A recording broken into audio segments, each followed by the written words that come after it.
বাবার সাথে প্রায় ঘণ্টাখানেক ধরে ব্যাংকে বসে আছি। খুব বিরক্ত হচ্ছি। যত না নিজের ওপর, তার চেয়ে বেশি বাবার ওপর। অনেকটা রাগ করেই বাবাকে বললাম, বাবা, কতবার বলেছি অনলাইন ব্যাংকিংটা শেখো। বাবা বললেন, এটা শিখলে কি হবে? আমি বললাম, ঘরে বসেই তুমি এই সামান্য কাজটা করতে পারতে। শুধু ব্যাংকিং না, শপিংটাও তুমি অনলাইনে করতে পারো। ঘরে বসে ডেলিভারি পেতে পারো। খুবই সহজ। কিন্তু এই সহজ জিনিসটাই তুমি করবে না। বাবা জানতে চাইলেন, করলে আমাকে ঘরের বাইরে বের হতে হতো না, তাই না? হ্যাঁ বাবা, তাই।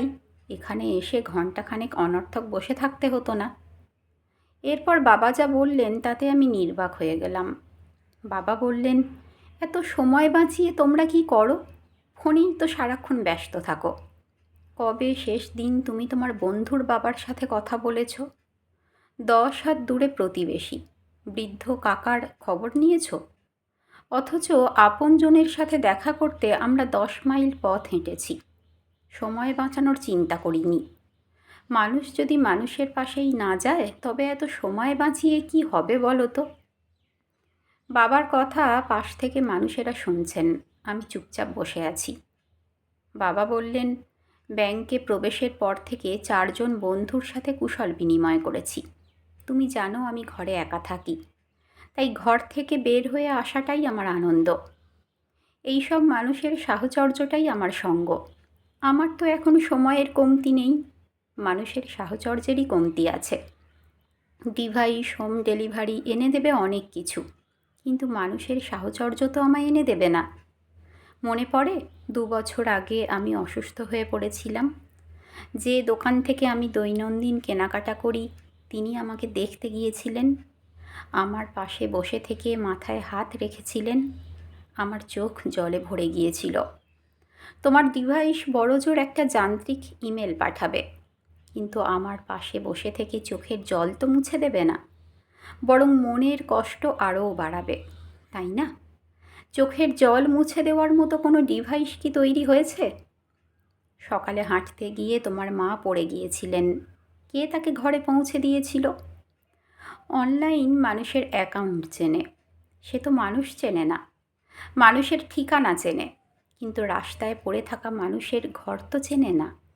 এই যে মানুষ আমার শয্যা পাশে ছিল, তোমার মাকে ঘরে পৌঁছে দিয়েছিল, কারণ প্রতিদিনের নানা প্রয়োজনে একজন আরেকজনকে চিনেছি।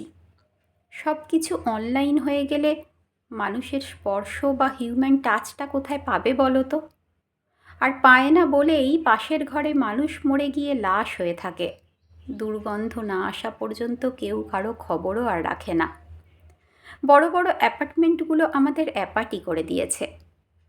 পুরো পাড়ায় একটা টেলিভিশনে কোনো অনুষ্ঠান একসাথে দেখে সবার আনন্দ আমরা একসাথে জড়ো করতাম। এখন আমরা রুমে রুমে নানা ডিভাইস জড়ো করছি, আনন্দ আর জড়ো করতে পারছি না।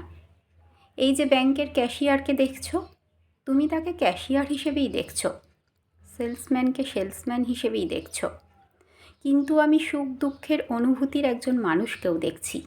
তার চোখ দেখছি, মুখের ভাষা দেখছি, হৃদয়ের কান্না দেখছি, ঘরে ফেরার আকুতি দেখছি।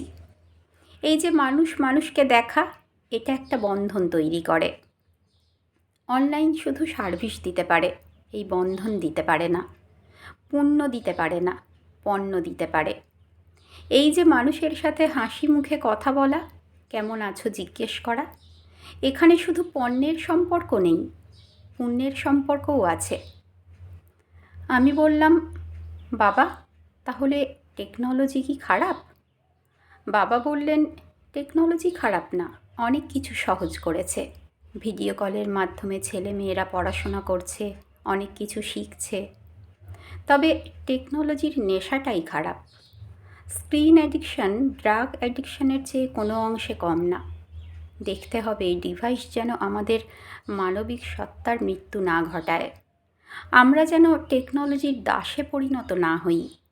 মানুষ ডিভাইস ব্যবহার করবে, মানুষের সাথে সম্পর্কও তৈরি করবে, কিন্তু ভয়ঙ্কর সত্যি হলো এখন আমরা মানুষকে ব্যবহার করি আর ডিভাইসের সাথে সম্পর্ক তৈরি করি।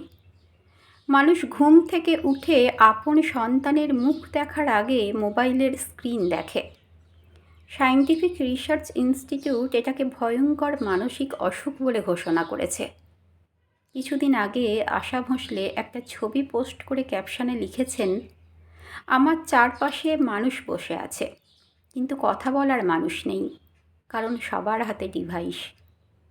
বাবা দীর্ঘশ্বাস ফেলে বললেন, জানি না ভুল বলছি কি না, তবে আমার মনে হয় তোমরা পণ্যের লোগো যতটা চেনো, স্বজনের চেহারা তত চেনো না। তাই যত পারো মানুষের সাথে সম্পর্ক তৈরি করো, ডিভাইসের সাথে না। টেকনোলজি জীবন নয়।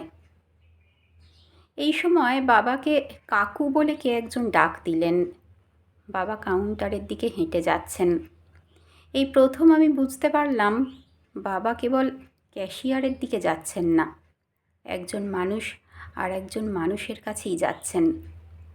বাবাকে আমি অনলাইন শেখাতে চেয়েছিলাম, বাবা আমাকে লাইফ লাইন শিখিয়ে দিলেন।